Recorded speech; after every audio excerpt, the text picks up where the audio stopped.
Revista Espírita. Quarto ano, 1861. Jornal de Estudos Psicológicos. Publicada sob a direção de Allan Kardec. Outubro de 1861. Epístola de Erasto aos Espíritas Lioneses.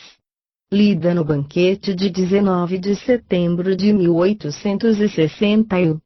Não é sem uma emoção muito suave que venho conversar convosco, caros espíritas do grupo lionês, em um meio como o vosso, onde todas as classes estão confundidas, onde todas as condições sociais se dão as mãos. Sinto-me cheio de ternura e simpatia, e estou feliz em poder vos anunciar que nós todos, que somos os espíritos iniciadores do espiritismo na França, assistiremos com uma alegria muito viva aos vossos fraternais banquetes, aos quais fomos convidados por Jean Irané, vossos eminentes guias espirituais. Esses banquetes despertam, em meu coração, a lembrança daqueles onde nos reuníamos todos, há 1800 anos, quando combatíamos contra os costumes dissolutos do paganismo romano, e quando já comentávamos os ensinos e as parábolas do Filho do Homem, morto pela propagação da ideia santa sobre a árvore da infâmia. Se o Altíssimo, meus amigos, por um efeito de sua misericórdia infinita, permitisse que a lembrança do passado pudesse irradiar um instante em vossas memórias entorpecidas, vos lembraríeis dessa época, ilustrada pelos santos mártires da Pleiade lionesa, Santos Alexandre, Atali, Episode, a doce e corajosa Blandine, Ireneé, o valente bispo, aos quais, muitos dentre vós, formavam então cortejo, aplaudindo o seu heroísmo e cantando os louvores do Senhor. Também vos lembraríeis que, vários dentre aqueles que me escutam, regaram com o seu sangue a terra leonesa, esta terra fecunda que Eucher Gregor e Riditors chamaram a pátria dos mártires. Eu não os numerarei, mas podeis considerar aqueles que cumprem, junto de vosso grupo, uma missão, um apostolado, como já tendo sido mártir da propagação da ideia igualitária, ensinada do alto do Gólgota pelo nosso Cristo bem-amado. Hoje, caros discípulos, aquele que foi sagrado por São Paulo vem vos dizer que a vossa missão é sempre a mesma, porque o paganismo romano, sempre de pé, sempre vivaz, enlaça ainda o mundo, como era em massa o carvalho. Deveis, pois, derramar sobre os vossos infelizes irmãos, escravos de suas paixões ou de paixões dos outros, a sã e consoladora doutrina que meus amigos e eu viemos vos revelar pelos nossos médiuns de todos os países. Não obstante, constatamos que os tempos progrediram, que os costumes não são mais os mesmos e que a humanidade aumentou, porque hoje, se fosseis alvo da perseguição, ela não emanaria mais de um poder tirânico e ciumento, como no tempo da primitiva Igreja, mas dos interesses aliados contra a ideia e contra vós, os apóstolos da ideia. Acabo de pronunciar a palavra igualitária, creio útil deter-me um pouco, porque não viemos pregar, em vosso meio, utopias impraticáveis, e porque, ao contrário, repelimos energicamente tudo o que pareceria se ligar às prescrições de um comunismo antissocial. Somos, antes de tudo, essencialmente propagadores da liberdade individual, indispensável ao desenvolvimento dos encarnados, por conseguinte, inimigos declarados de tudo o que se aproxima dessas legislações conventuais que aniquilam os indivíduos. Se bem que me dirijo a um auditório em parte composto de artesãos e de proletários, sei que suas consciências, esclarecidas pelas irradiações da verdade espírita, já repeliram toda comunhão com as teorias antissociais dadas em apoio desta palavra, igualdade. Seja como for, creio dever restituir a essa palavra a sua significação cristã, tal como aquele que disse, dai a César o que é de César, explicar a ele mesmo. Pois bem, espíritas, a igualdade proclamada pelo Cristo, e que nós mesmos professamos no meio de vossos grupos amados, é a igualdade diante da justiça de Deus, quer dizer, nosso direito, segundo nosso dever cumprido, de subir na hierarquia dos espíritos e atingir, um dia, os mundos avançados, onde reina a felicidade perfeita. Para isto, não teve em conta nem o nascimento, nem a fortuna, o pobre e o fraco ali chegam como o rico e o poderoso, porque uns não levam mais do que os outros materialmente, e como lá não se compra nem seu lugar, nem seu perdão, com o dinheiro, os direitos são iguais para todos, igualdade diante de Deus, eis a verdadeira igualdade. Não vos será pedido o que possuístes, mas bens o que fizestes daquilo que possuístes. Ora, quanto mais tiverdes possuído, mais longas e mais difíceis serão as contas que tereis a prestar de vossa gestão. Assim, pois, depois de vossas existências de missões, de provas ou de castigos nas paragens terrestres, cada um de vós, segundo suas obras boas ou mais, ou progredirá na escala dos seres, ou recomeçará, cedo ou tarde, sua existência, se esta foi desviada. Em consequência, eu vou-lo repito, proclamando o dogma sagrado da igualdade, nós não viemos vos ensinar que deveis ser, neste mundo, todos iguais em riquezas, em saber e em felicidade, mas que chegareis todos, na vossa hora e segundo os vossos méritos à felicidade dos eleitos, quinhão das almas de elite que cumpriram os seus deveres. Eis, meus caros espíritas, a igualdade a qual tendes direito, a qual o Espiritismo emancipador vos conduzirá, e a qual eu vos convido com todas as minhas forças. Para ali chegar, que tendes a fazer? Obedecer a estas duas palavras sublimes, amor e caridade, que resumem admiravelmente a lei e os profetas. Amor e caridade. Aquele que cumpriu, segundo a sua consciência, as prescrições desta máxima divina está seguro de subir rapidamente os degraus da escada de Jacó, e de atingir logo as esferas elevadas, de onde poderá adorar, contemplar e compreender a majestade do Eterno.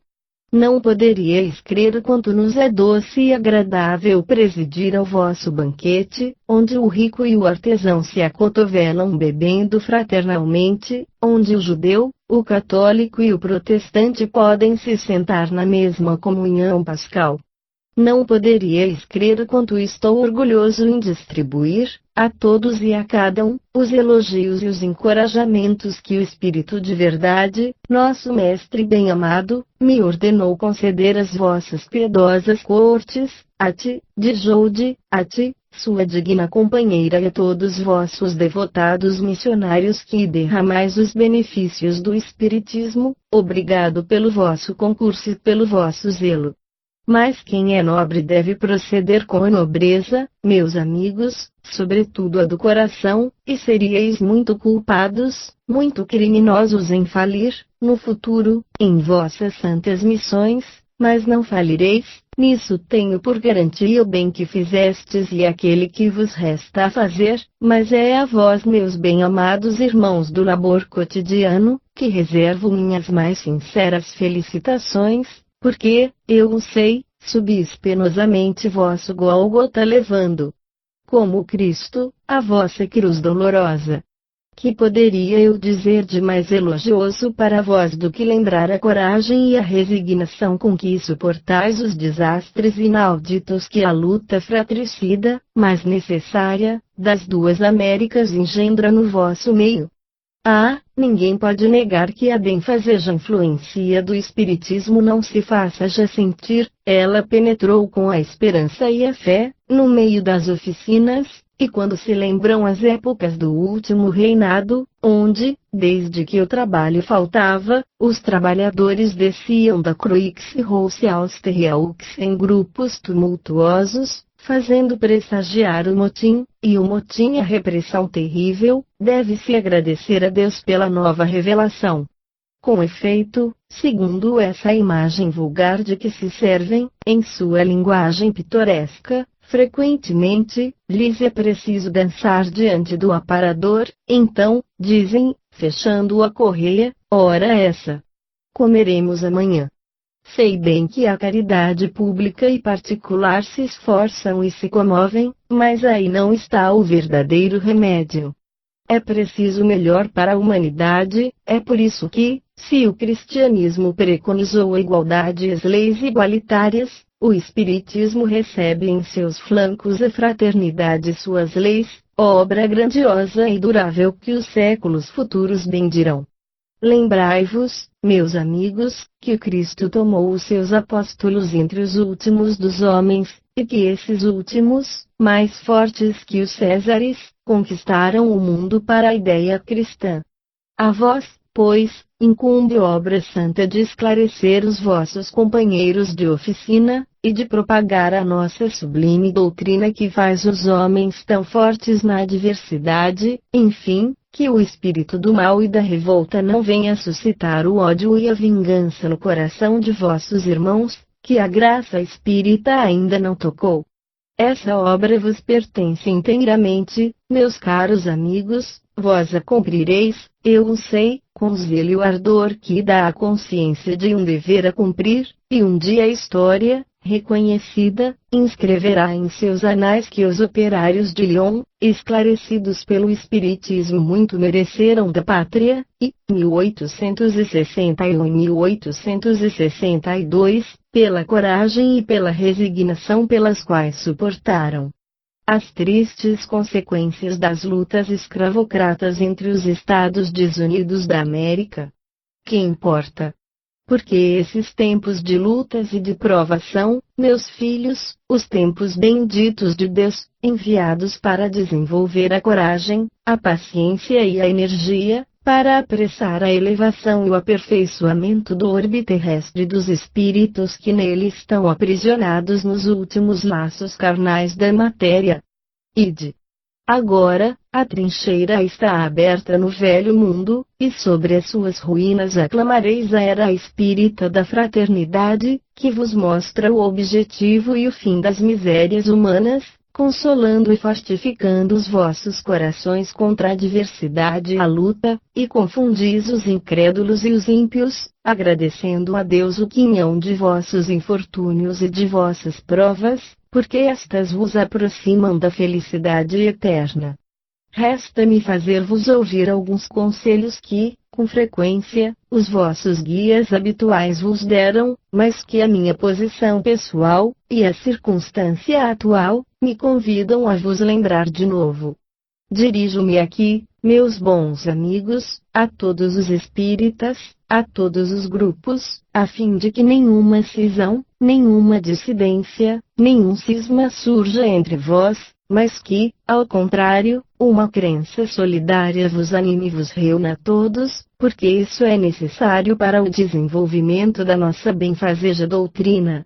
Sinto com uma vontade que constrange vos pregar a concórdia e a união, porque nisso como em toda coisa, a união faz a força, e tendes necessidade de ser fortes e unidos para resistir às tempestades que se aproximam, e não só tendes necessidade de estar unidos entre vós, mas ainda com os vossos irmãos de todos os países. Por isso, eu vos peço para seguirem o exemplo que vos dão os espíritas de Bordeaux, dos quais todos os grupos particulares formam os satélites de um grupo central, o qual solicitou entrar em comunhão com a Sociedade Iniciadora de Paris que, a primeira, recebeu os elementos de um corpo de doutrina e colocou bases sérias aos estudos do Espiritismo, que nós todos, espíritos, professamos pelo mundo inteiro. Sei que o que vos digo aqui não será perdido, refiro-me, de resto, inteiramente aos conselhos que já recebestes, e que recebereis ainda de vossos excelentes guias espirituais, que vos dirigem nesse caminho salutar, porque é preciso que a luz vá do centro aos raios e dos raios ao centro, a fim de que todos aproveitem e se beneficiem dos trabalhos de cada um. Incontestável, aliás, que submetendo-se ao cadinho da razão e da lógica a todos os dados e todas as comunicações dos espíritos, será fácil repelir o absurdo e o erro. Um médium pode ser fascinado, um grupo enganado, mas o controle severo de outros grupos, mas a ciência adquirida e a alta autoridade moral dos chefes de grupos, mas as comunicações dos principais médiums que recebem uma marca de lógica e de autenticidade dos nossos melhores espíritos, farão justiça, rapidamente, aos ditados mentirosos e astuciosos emanados de uma turba de espíritos enganadores, imperfeitos ou maus. Repeli-os, impiedosamente, todos esses espíritos que se dão como conselheiros exclusivos, pregando a divisão e o isolamento. São quase sempre espíritos vaidosos e medíocres que tendem a se impor aos homens fracos e crédulos, prodigalizando-lhes louvores exagerados, a fim de fasciná-los e tê-los sob o seu domínio. São geralmente espíritos famintos de poder que, déspotas públicos ou privados quando vivos, querem ter ainda vítimas para tiranizar depois de sua morte. Em geral, meus amigos, desconfiai das comunicações que trazem um caráter de misticismo e de estranheza, ou que prescrevem cerimônias e atos bizarros. Há sempre, então, um motivo legítimo de suspeita. Por outro lado, crede bem que quando uma verdade deve ser revelada à humanidade, ela é, por assim dizer, instantaneamente comunicada em todos os grupos sérios, que possuem médiums sérios. Enfim, creio bom dizer-vos de novo aqui que ninguém é médium perfeito se está obsidiado, a obsessão é um dos maiores escolhos, e a obsessão manifesta quando um médium não está apto para receber senão a comunicação de um espírito especial, tão alto que este procure se colocar por si mesmo.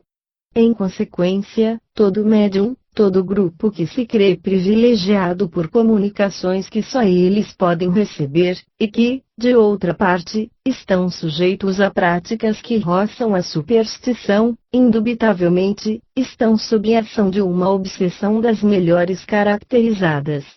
Digo-vos tudo isto, meus amigos, porque existem no mundo médiums fascinados por espíritos pérfidos.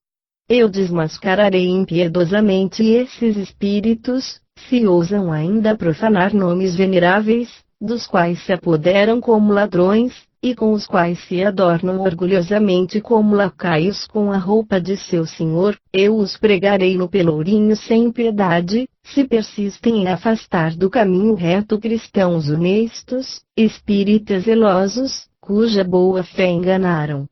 Em uma palavra, deixai-me-vos repetir o que já aconselhei aos espíritas parisienses: vale mais repelir 10 verdades momentaneamente do que admitir uma única mentira, uma única falsa teoria, porque sobre essa teoria, sobre essa mentira, poderíeis edificar todo um sistema, que desmoronaria ao primeiro sopro da verdade, como um monumento edificado sobre areia movediça, ao passo que, se rejeitais hoje certas verdades, certos princípios, o que não vos estão demonstrados logicamente, logo um fato brutal ou uma demonstração irrefutável virá vos afirmar a sua autenticidade.